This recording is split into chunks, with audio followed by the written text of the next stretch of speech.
Ukraine युद्ध के बाद से ही भारत रूस से भारी मात्रा में रियायती कीमतों पर कच्चा तेल खरीद रहा है। ये बात अमेरिका को नहीं भा रही।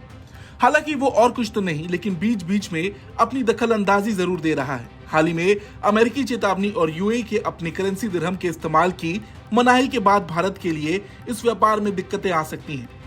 रूस से तेल खरीदना भारत के लिए धीरे धीरे ही सही, लेकिन मुश्किलें खड़ी कर रहा है। पिछले दिनों में अमेरिका की चेतावनी के बाद से भारत सरकार इस समस्या का हल खोज रही है। दरअसल अमेरिका ने चेतावनी देते हुए कहा है कि हम इस बात से अवगत हैं कि कुछ रूसी तेल प्राइस कैप से ऊपर निर्यात किया गया है। सभी कंपनियां सुनिश्चित करें कि रूसी तेल का निर्यात प्राइस कैप के भीतर ही हो, यानी रूसी तेल $60 प्रति बैरल या उससे कम कीमत पर खरीदा जाए। मीडिया रिपोर्ट्स के मुताबिक अमेरिका की चेतावनी ने भारतीय रिफाइनरी कंपनियों को यह सोचने पर मजबूर कर दिया है कि वह रूसी तेल खरीदने से पहले इसके परिणाम पर विचार करें। वहीं इंडियन पॉलिसी मेकर के लिए भी इसका संज्ञान लेना जरूरी हो गया है, ताकि प्राइस कैप के उल्लंघन के बाद होने वाले व्यापक असर से पहले इस समस्या का समाधान निकाला जाए।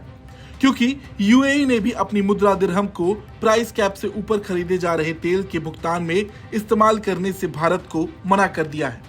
अमेरिकी समेत कई पश्चिमी देश दिसंबर 2022 से रूसी तेल पर $60 प्रति बैरल की प्राइस कैप लगाए हुए हैं, यानी $60 प्रति बैरल से ऊपर तेल आयात पर उस तेल के लिए कंपनियों को शिपिंग, बैंकिंग, बीमा और वित्तीय सहायता नहीं दी जाएगी। वहीं पेरिस स्थित मार्केट एनालिटिक्स फर्म केपलर के आंकड़ों के मुताबिक फरवरी 2023 से भारत औसतन 18 लाख बैरल प्रतिदिन रूसी तेल आयात कर रहा है। भारत के लिए समस्या यह है कि पिछले कुछ दिनों से रूसी तेल की कीमत प्राइस कैप के उल्लंघन के दायरे में है।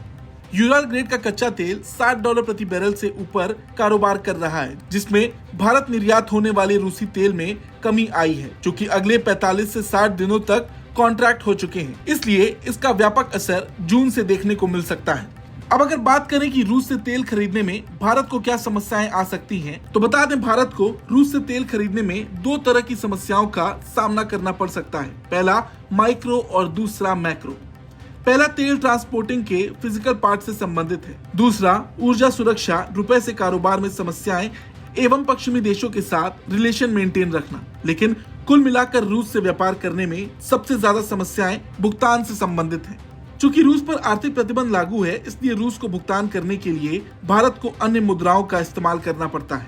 वर्तमान में भारतीय रिफाइंड कंपनियां रूसी तेल के भुगतान के लिए दिरहम मुद्रा का इस्तेमाल करती हैं, लेकिन पिछले कुछ दिनों से अमेरिका और ब्रिटेन ने यूएई पर दबाव बनाया है, जिसके बाद यूएई ने भारतीय रिफाइंड कंपनियों को स्पष्ट रूप से कह दिया है कि उनके बैंकों या मुद्रा का उपयोग प्राइस कैप से अधिक कीमतों वाले रूसी तेल के भुगतान के लिए नहीं किया जा सकता।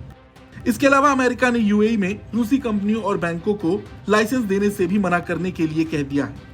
हालांकि भारत ने कोशिश की कि रूस को रुपए में भुगतान किया जाए, लेकिन रूसी बैंक भारतीय रुपए में व्यापार करने से कतराते हैं, क्योंकि भारत से रूस का आयात उस अनुपात में नहीं है जिस अनुपात में रूस से भारत का। भारत के विदेश मंत्री एस जयशंकर ने भी पिछले दिनों एक इवेंट में कहा था कि रूस के साथ तेल व्यापार में आने वाली प्रमुख समस्याओं में से भुगतान, लॉजिस्टिक और सर्टिफिकेशन है। हालांकि इस पूरे मसले पर भारत सरकार क्या करती है, ये देखने लायक होगा, क्योंकि रूस पर पहले भी अमेरिका ने कई प्रतिबंध लगाए थे, मगर भारत ने रूस का साथ नहीं छोड़ा। अब अगर ऐसे में रूस भी भारत का साथ देगा, तो आने वाले वक्त में रुपए में कारोबार देखा जा सकता है। ब्यूरो रिपोर्ट, भारत तक।